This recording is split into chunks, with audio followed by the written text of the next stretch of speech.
Welcome to the DraftKings running back analysis for Week 4. I'm Jason Gilbert, JGilbo11. With me is Russell Clay at Russell J Clay. Taking a look at running backs for this week, and you highlight 5 guys here. This week, I mean, we talked about this with Ricky on the pod. It just seems like it's a really, really chalky week, especially on DraftKings, just with some of these prices.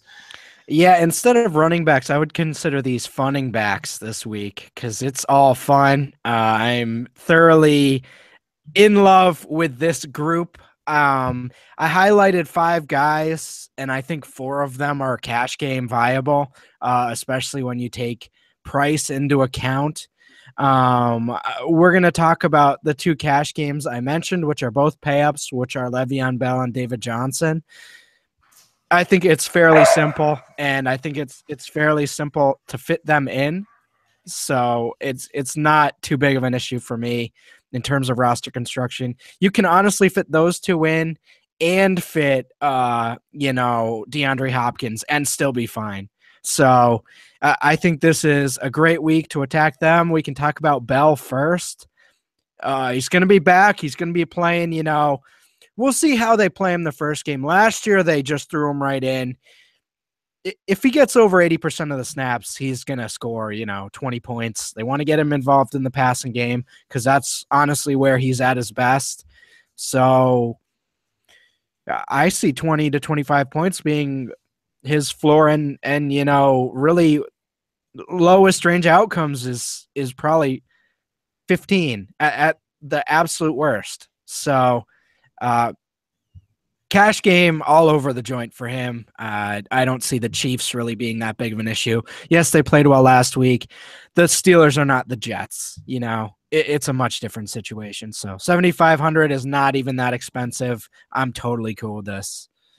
Yeah, I am too. I like Bell a lot. And we already had Mike Tomlin come out and say workload's not going to be limited. It's not going to be anything with him. He's gonna get the ball. And then you also talk about David Johnson, who I like as a swerve off of Bell. But you also have him cash game viable, and I agree with that as well. Just because I think in terms of workload, let's not forget about Johnson. I mean, with Bell coming back, it seems like he gets all the hype, but Johnson's really a guy who we can rely on a lot. I'd definitely say so. 7,800, he's had over 100 total yards in every game so far. Obviously had the 2 touchdowns last week. This is a great matchup as mentioned in all weeks that I've been doing this. The Rams have a great front 7 for rushing the quarterback, but their secondary and linebackers miss some assignments. You can't miss assignments with David Johnson, or else he's going for 50 yards pretty effortlessly. So I'm actually a little worried about Carson Palmer in this game. I think that could be a lot of trouble, but I think Larry Fitzgerald and David Johnson are pretty insulated overall. So I like this. I don't like the secondary pieces in this game or for the Cardinals, but David Johnson's going to get his touches. Any doubts of his workload being, tripped up by Andre Ellington or Chris Johnson are gone. 7,800, honestly, not that bad. When you look at some of these receivers that are 9,500 and above, I mean, I think David Johnson has just as good of a chance of getting 20 DK points as any of those guys. Yeah, I definitely do too. I mean, you look at this matchup against the Rams. Overall, I think you look at Bell and Johnson, and it just seems like Chiefs and Rams aren't the most optimal, but it's really not like that when you kind of really dig down into the workload and everything like that. In terms of GPP backs, you're looking at Melvin Gordon, who I'm sure you're fine with in cash as well.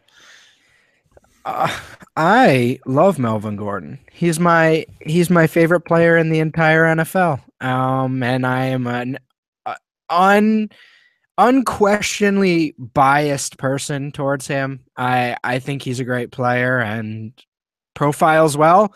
6,300 against the Saints defense that gave up like 290 total yards to the Falcons running backs last week and 4 total touchdowns. I just don't see. I mean, they've been horrible all year. They've been horrible in 2015. Horrible for a long time, and you just target them. I mean, Melvin Gordon's going to get 15 to 20 touches at the least. And last week was basically a horrible scenario for him, and he still ended up with 17 DK points. So even better matchup this week. I don't honestly, unless he gets injured or something really weird happens, I don't see how he doesn't get 20 DK points this week. Well, I mean, it's been a while since the Chargers running back has gotten injured and really ruined a week. It's been a while since we've had that happen. What are you, stained? I agree. That's the only thing that can really stop him at this point. Right. And as far as the other guy I mentioned, Carlos Hyde, just an egregious price, 4,200. I don't understand why it would be so cheap. Dallas can't get much pressure. I think this could be an interesting game in terms of game flow. Chip Kelly slowed down against the Seahawks, but the 49ers are not as they're not going to be as just crushed by this Dallas team, even if, Dallas gets the running game going early.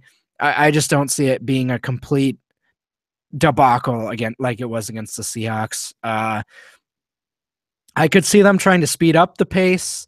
Dallas can't get a ton of pressure, so I kind of like Hyde in this situation. Obviously, Hyde has 2 top 5 running back weeks already this year. And I mean, at 4,200, he's just going to get the touches, and it's pretty rare to find a guy, getting 20 plus touches at less than 4,500 nowadays. So certainly like that. Yeah, I definitely agree. I mean, I think you look here and you try and see where can you make any pivots to off of these guys, and it just doesn't make sense to do it at running back this week. No, I don't think so. And I mean, even if you are, paying down at running back, this is a whole nother set of cash game guys for sure. Yeah, it definitely is. And you look at value running back here, going even cheaper than Hyde at 3,700 against Detroit, who's filling in and has looked more efficient in a small sample size. But Jordan Howard actually has looked pretty good. Jordan Howard has looked good on one run, and the other runs he hasn't looked very good. But he still looked better than Jeremy Langford, that's for sure. And I think we kind of take this risk in some lineups, but he's not cash like I've heard being thrown out there. He's not, a secure tournament option. I'm not playing him over Carlos Hyde. I think he's a reasonable option. And if, you're paying up for Antonio Brown and DeAndre Hopkins and you want a David Johnson, maybe you can work Jordan Howard into that mix. But overall, I mean, even though Detroit's bad, the Bears' offense is worse.